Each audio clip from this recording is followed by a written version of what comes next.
Irmãos, Salmo 23, o verso 4.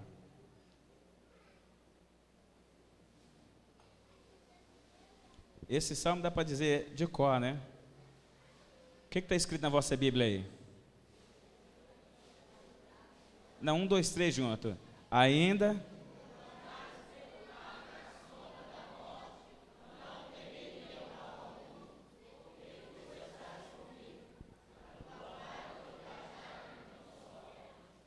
Ainda que eu andasse pelo vale da sombra da morte, não temeria mal algum, porque tu estás comigo, e a tua vara e o teu cajado me consola. O tema da palavra que Deus colocou em meu coração é 4 tipos de vale. Vou ministrar baseado no que eu escrevi no 5º capítulo desse livro. Quem já leu meu livro sabe que eu falei sobre os 4 tipos de vale aqui. Os 4 tipos de vale. E o Senhor colocou em meu coração para ministrar nessa noite. Amém? Quem pode dizer um amém aí para Jesus? Amém. O primeiro vale, e eu não vou dar para ficar preso ao tema, porque o nosso horário de verão é complicado.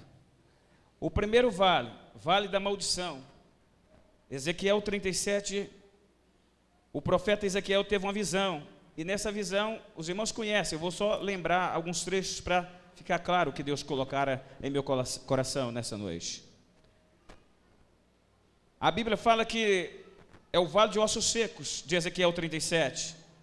A Bíblia fala que Ezequiel teve aquela visão e Deus o levara a um vale de ossos secos. E chegando ali, Ezequiel começou a ver que estava ossos para cada lado, cada pedaço de ossos para um lado. E uma pergunta interessante que o Senhor Deus fez ao profeta: poderá esses ossos reviver? E ele diz: tu sabes, Senhor, tu sabes. O vale de ossos secos, ou o vale da maldição, como o Senhor me colocara para colocar dessa maneira. Por que vale da maldição, pastor? Deus mostrou a Ezequiel a condição espiritual do povo. Não era exatamente um vale de um cemitério, por assim dizer, era a condição que Israel estava vivendo. Eu escrevi da seguinte maneira, e creio assim: o mundo é um grande cemitério. Há 2 tipos de defunto: aqueles que nascem já mortos, porque nasceram já em pecado, são descendente direto de Adão, e como o pecado já o coloca na condição de criatura, mas morto, por causa do pecado. E há aqueles que de alguma maneira viveu um tempo, como eu posso deduzir, ilustrar para os irmãos, aquelas pessoas que às vezes vêm para a igreja, encontram a vida, entrega a sua vida a Jesus, vive um tempo na igreja e depois morre, por causa do pecado. A condição de Israel era essa: eles estavam mortos.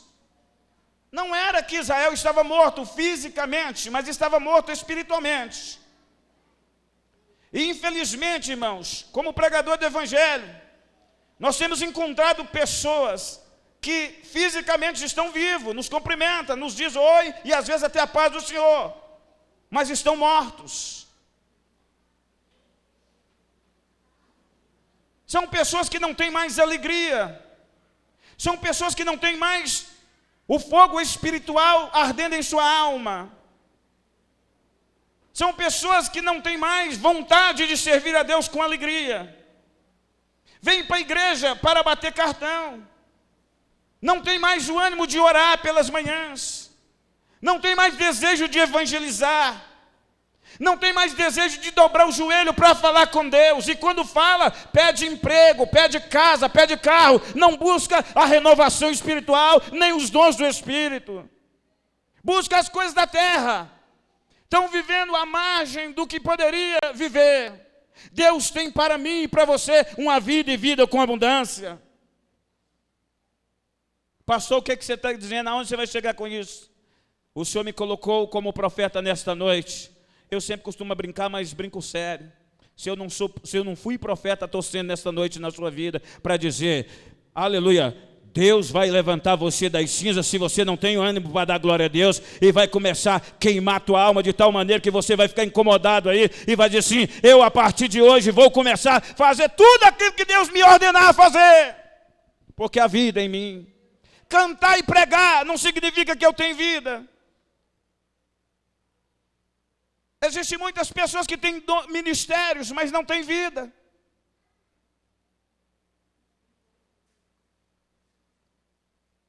Olha para alguém do teu lado aí. Se você vê que a pessoa com a cara de delegado, se você olha para a pessoa assim e parece que está mais interessado que termine logo o culto para ir embora porque já fez sua parte, que já adorou, essa pessoa não tem vida.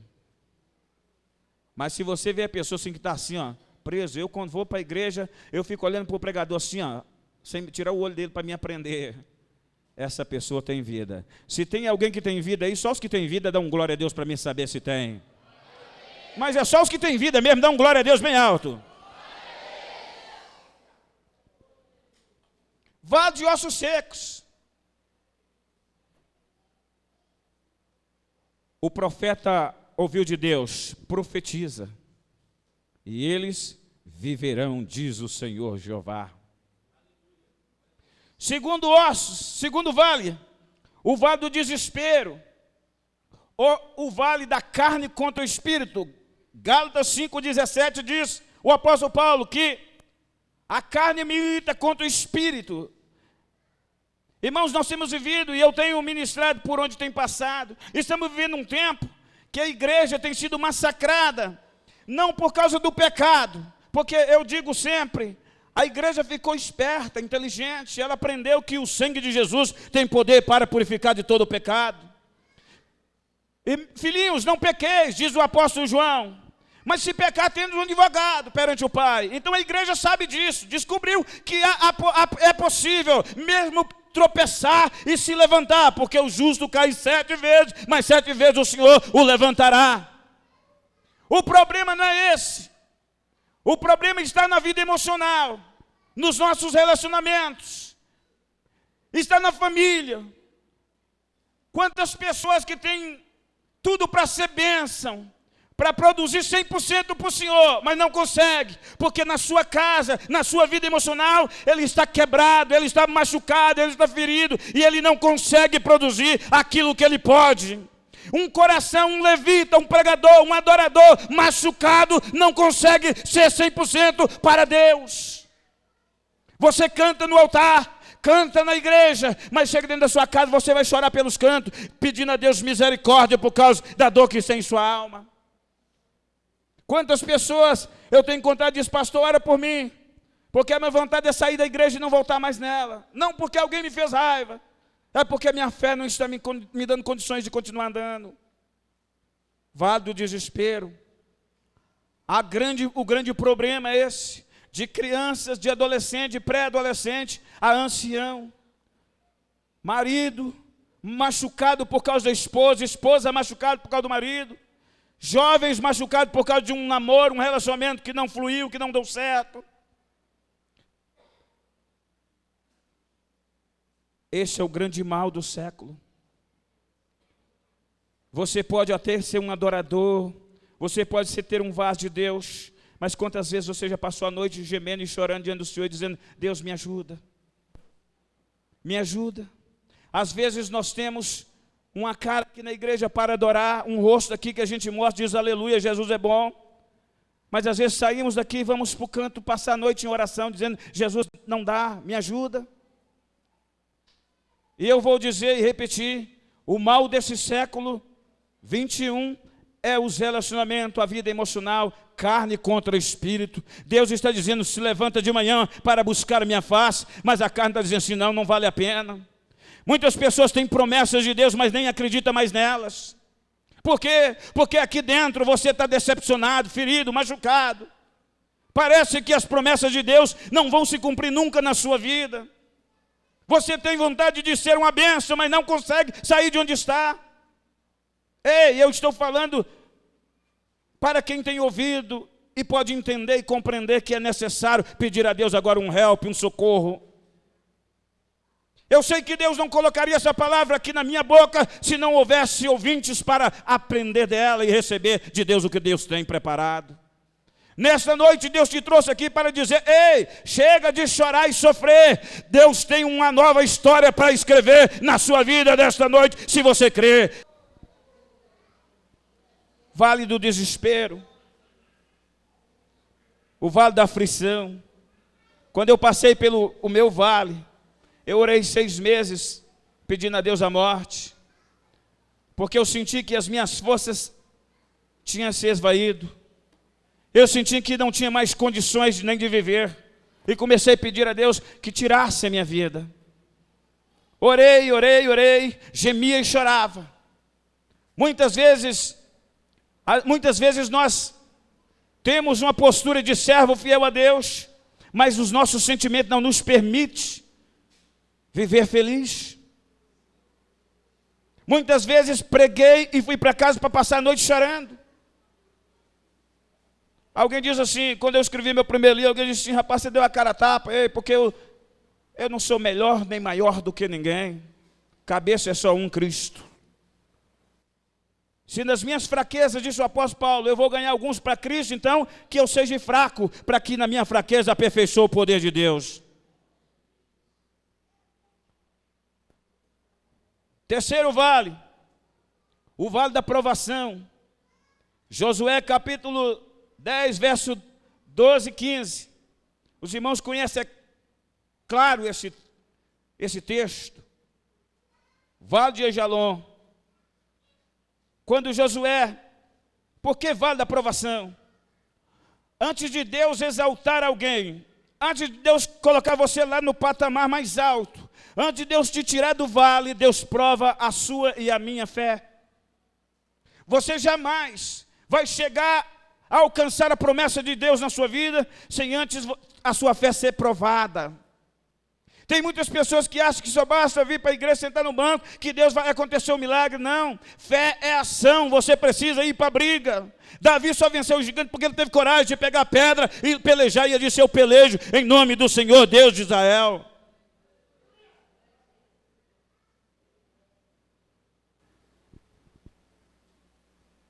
Deus disse assim para Josué: Josué, ainda hoje eu entregarei os teus inimigos nas tuas mãos. Havia uma promessa, Deus disse que entregaria os inimigos das mãos de Josué. Eu vou fazer uma pergunta aqui. Quem é? Só os que são servos de Deus aqui. Quem é que tem uma promessa de Deus na sua vida? Levanta a mão para me ver. Não, levanta mais alto e diz: eu tenho uma promessa de Deus na minha vida, que ainda não cumpriu. Aleluia. Levanta e fala assim: Senhor, nesta noite me faça entender a tua palavra. Vou repetir o que eu disse. A promessa da sua vida, ou na sua vida que Deus lhe deu, não acontecerá enquanto a sua fé não for provada no vale. Pastor, como assim?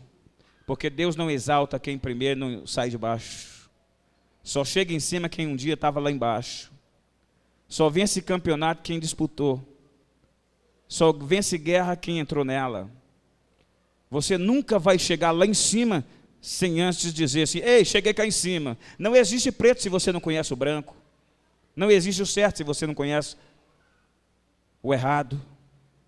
É uma questão natural das coisas. Você só vai ser vencedor, tomar posse da sua promessa, da promessa da sua vida, quando você entender que precisa ser provado e vencer com a sua fé no vale.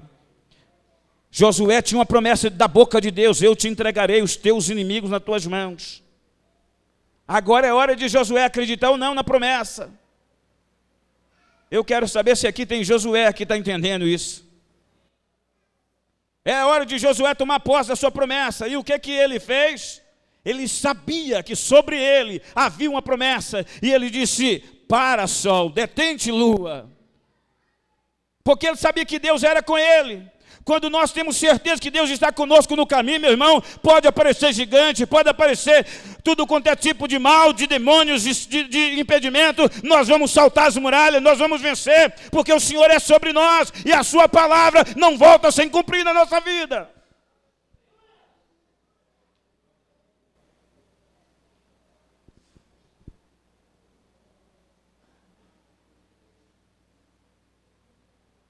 quarto vale,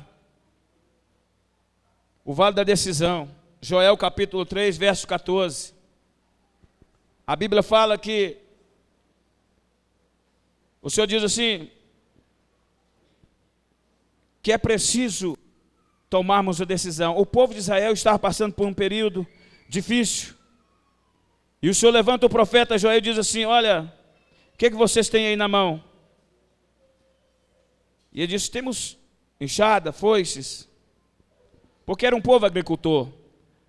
E o exército inimigo vinha armado até, como diz aí fora, até os dentes, vinha armado com as melhores armas do momento. Com espadas, com cavalo veloz, treinados na guerra, ou treinado em batalha, era experiente. Israel não. Diga ao fraco, sou forte, porque é o tempo, é o vale da decisão. Deus, desde que Jesus Cristo morreu na cruz do Calvário, Deus colocou eu e você, a igreja, o mundo e a humanidade, num vale chamado Vale da Decisão.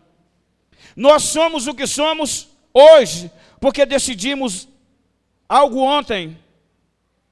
Gálatas 6, verso 7 diz, tudo que o homem semear, isso também ceifará. Tudo que você é hoje, porque você plantou ontem. Tudo que você vai ser amanhã, é porque você já está plantando hoje. As pessoas choram e sofrem, eu falei de emocional, porque decidiram por caminhos que Deus não estava nele, nem aprovando. Somos vítima das nossas próprias decisões equivocadas. Mas nessa noite o Espírito de Deus nos coloca ao coração que é preciso voltarmos a olhar para a palavra de Deus. Eu tenho, essa semana, o Senhor tem falado comigo de uma forma particular. Nós estamos perdendo muitas vezes a identidade de cristão. Não digo de crente, crente a gente tem cara e aparência, estou de paletó e gravata aqui, tem cara de crente. Eu não estou dizendo desse crente por fora. Eu estou falando do crente aqui interior. Daquele que vive, esforça para viver a palavra como ela é. E é preciso voltar hoje. Deus colocou essa palavra em minha alma para ministrar e tem falado ao meu coração durante esses dias. Romanos capítulo 12. Paulo nos dá um conselho que hoje nós estamos tendo dificuldade de achar as pessoas vivendo Romanos 12, 1 e 2. Rogo, pois, irmãos, pela compaixão de Deus, que apresentei os vossos corpos como sacrifício vivo, santo e agradável a Deus, que é o vosso culto racional. E não vos conformeis com este mundo, mas transformai pela renovação do vosso entendimento. Boa, perfeita e agradável vontade de Deus. Nós estamos querendo só o melhor do Senhor, mas não estamos conseguindo nos colocar à disposição para Deus fazer o que Ele bem entende da gente. Queremos bênção sem pagar preço. E alguém diz assim, irmão, Jesus já pagou o preço da bênção, pagou da salvação. Mas tudo que for além da salvação, Deus requer preço. E eu estou falando de preço, não dinheiro. Preço no jejum e na oração, na leitura da palavra de Deus, compromisso com o Senhor. Eu sempre uso uma expressão, quem trabalha para Deus recebe pagamentos em bênção. Isso quer dizer, se você começa a esforçar em buscar o reino de Deus e a sua justiça, as coisas que você precisa para ser feliz, te será acrescentado, com certeza, porque é a palavra do Senhor e ela não volta atrás. Pastor, eu queria que uma porta aberta do emprego para mim, eu queria que Deus me prosperasse nisso, irmão, irmã, então começa a praticar o reino de Deus e a sua justiça. Pastor, eu não sei porque eu tentei várias vezes, bati em porta e elas se fecharam. Meu querido, é porque você não entendeu que primeiro tem que buscar o reino de Deus. Eu nunca vi um que anda conforme a palavra de Deus passar vergonha e ser decepcionado. Eu, quando era ímpio, não servia Jesus, eu ia pôr um currículo numa empresa e eu já ia desanimado, falava, isso aí não vai abrir porta não, já pus em tantas outras. Mas quando eu aceitei Jesus, eu colocava o meu currículo e dizia assim, Deus, vai na frente, manda o seu exército, manda os seus anjos. Eu já tinha certeza que Deus ia abrir a porta, porque o crente que é servo de Deus verdadeiro, ele não anda por vista, ele enxerga além das fronteiras, ele vê além do muro, porque Deus é com ele e na vida dele. A fé que gera o milagre não é a fé aprendida no testemunho do outro. Eu sempre digo que há dois tipos de fé, a fé psicológica, a fé cultural, que é aquela fé que você aprende dentro das aulas de catolicismo, cresce aprendendo, quem é católico, né? os filhos de crente aprendem na escola dominical. Mas vai aprendendo que Jesus morreu na cruz do Calvário. Aliás, eu também sou católico, apostólico, só não sou romano. Sou católico, apostólico, cristão.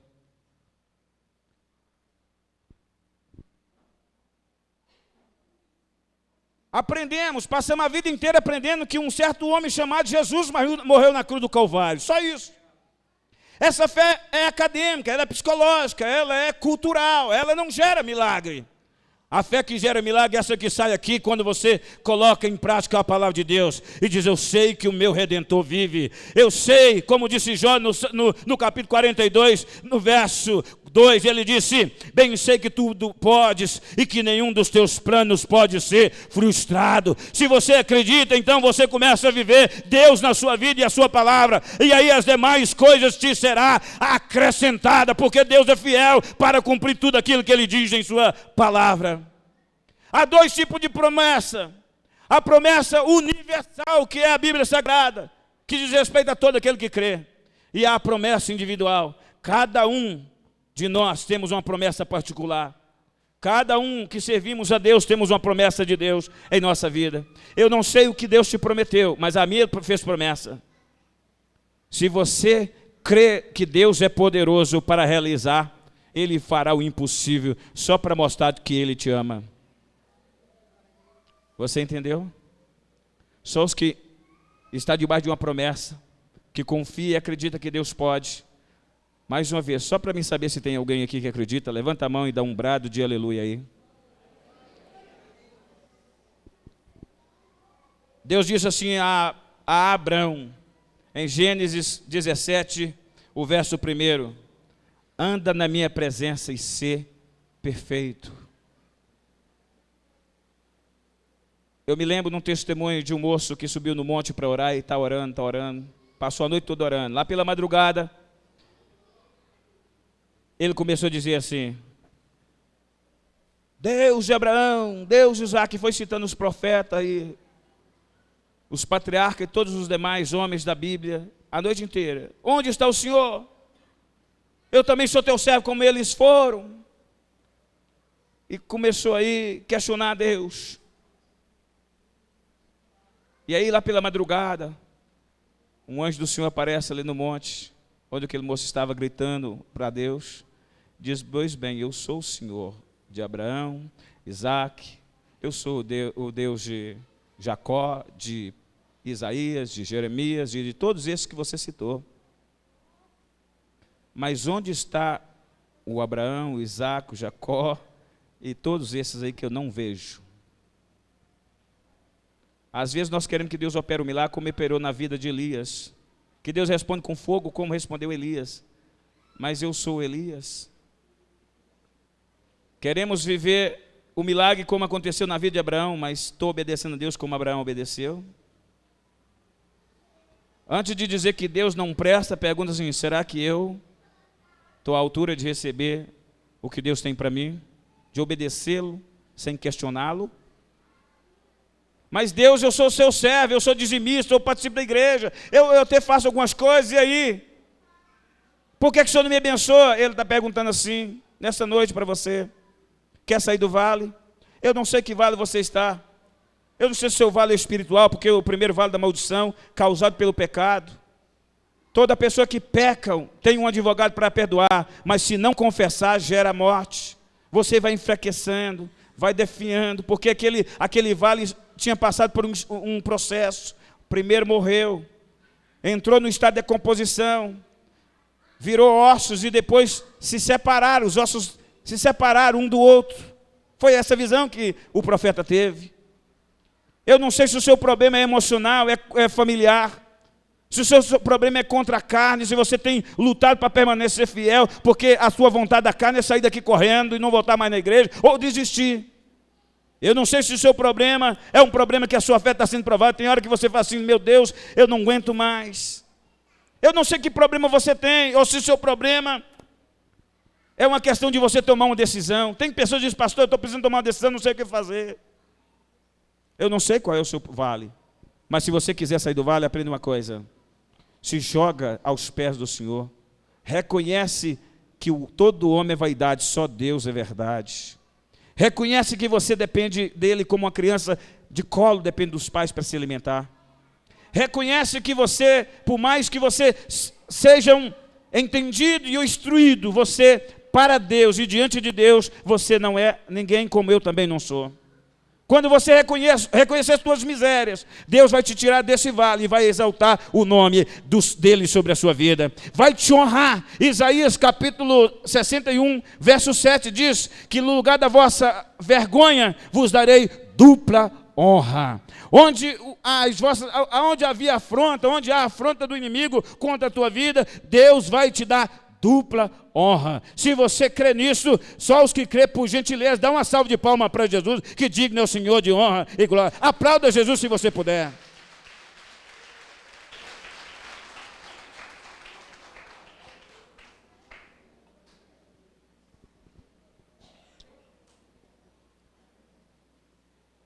Vale.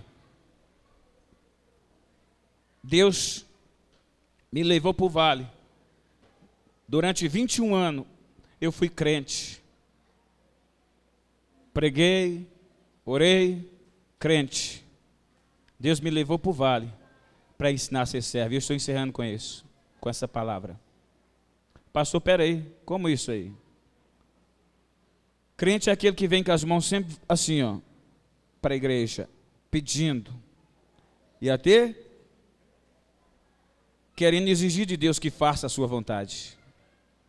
Mas o servo não, o servo vem para a igreja de cabisbaixo, cabeça baixa, dizendo: Senhor, seja feita a tua, não a minha. Quando você entender isso, Deus vai começar a mudar a sua história. Deus me levou para entender uma oração que todo mundo conhece, a oração de Jesus no Getsemane. O grande segredo de Jesus ter vencido como homem, que ele era o filho do homem e é o filho do homem, foi a rendição à vontade do Pai. Não procure correr atrás dos seus caminhos, procure que os caminhos teus sejam guiados por Deus. E aí a vitória vai começar a acontecer na sua vida. Eu gostaria que você curvasse sua cabeça, fechasse seus olhos, colocasse a mão sobre o seu coração agora, em nome de Jesus, e falasse com Deus. Faça uma apresentação da sua vida pessoal ao Senhor nessa noite. Aleluia. Vamos orar. A igreja que está assentada, que não veio aqui, peço por gentileza ficarem de pé, por favor. Meu Deus. Deus está quebrando fúria de Satanás contra muitas pessoas aqui. Santo, santo é o Senhor Deus dos exércitos. A sua terra está cheia da sua glória. Começa a falar com Deus e se apresentar a Ele. Santo, santo é o Senhor Deus dos exércitos. Irmãos, eu não tenho compromisso com o homem, eu tenho compromisso com Deus. Vem você também, moço. Você precisa, você que estava com a moça que eu falei aqui. Olha, escuta aqui. Ei, escute. Deus tem um negócio com você, viu? Você sabe que precisa. Se firma com Deus. Ele vai começar a fazer coisas grandes por você. Está entendendo, meu querido? Aleluia. Senhor, fala com Deus aí, irmãos. Tem pessoas aqui, Senhor, que entrou aqui nesta noite arrastando, porque a dor é grande, a aflição é grande. Meu Deus, problema de enfermidade, problema na vida conjugal, na vida espiritual. Pessoas que estão aqui, Senhor, precisando de um milagre e eles acreditam, porque, ó Deus, o vale tem um tempo de acabar. E nesta noite, em nome de Jesus, Senhor, sara, Deus, a alma, o coração. Meu Deus, sara a ferida do coração. Repreenda, Deus, todo espírito de demônio que levantou para tentar parar a caminhada desta serva de Deus.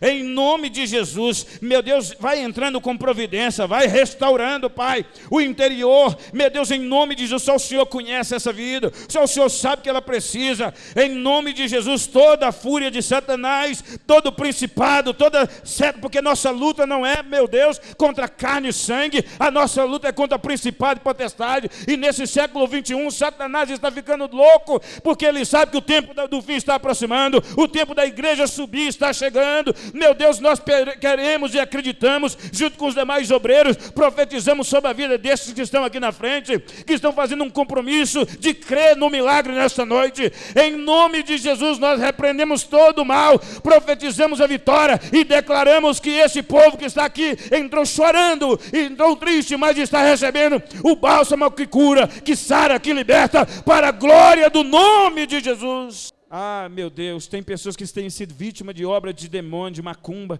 caíram por terra aqui, e Deus está restaurando a sua vida, Deus está restaurando a paz no seu coração. Recebe em nome de Jesus, recebe em nome de Jesus, recebe em nome de Jesus. Eu gostaria somente os que crê, aqueles mesmos que não estão aqui, mas acreditam que Deus ainda está no santuário, que a luz do templo ainda não apagou, que Deus ainda fala. Se você acredita, eu quero que você levante as suas mãos para o céu agora, e adore ao Senhor. Levanta bem alto o que você puder e diga: Deus, eis-me aqui, eu te adoro na tua presença.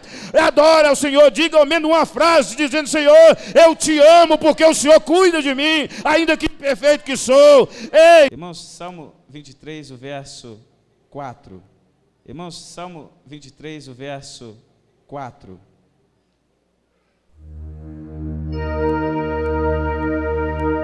Esse salmo dá para dizer de cor, né? O que está escrito na vossa Bíblia aí? Não, 1, 2, 3 junto. Ainda.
Estavam mortos. Não era que Israel estava morto fisicamente, mas estava morto espiritualmente. E infelizmente, irmãos, como pregador do Evangelho, nós temos encontrado pessoas que fisicamente estão vivos, nos cumprimentam, nos diz oi e às vezes até a paz do Senhor, mas estão mortos. São pessoas que não têm mais alegria, são pessoas que não têm mais o fogo espiritual ardendo em sua alma, são pessoas que não têm mais vontade de servir a Deus com alegria. Vem para a igreja para bater cartão, não tem mais o ânimo de orar pelas manhãs, não tem mais desejo de evangelizar, não tem mais desejo de dobrar o joelho para falar com Deus, e quando fala, pede emprego, pede casa, pede carro, não busca a renovação espiritual, nem os dons do Espírito, busca as coisas da terra, estão vivendo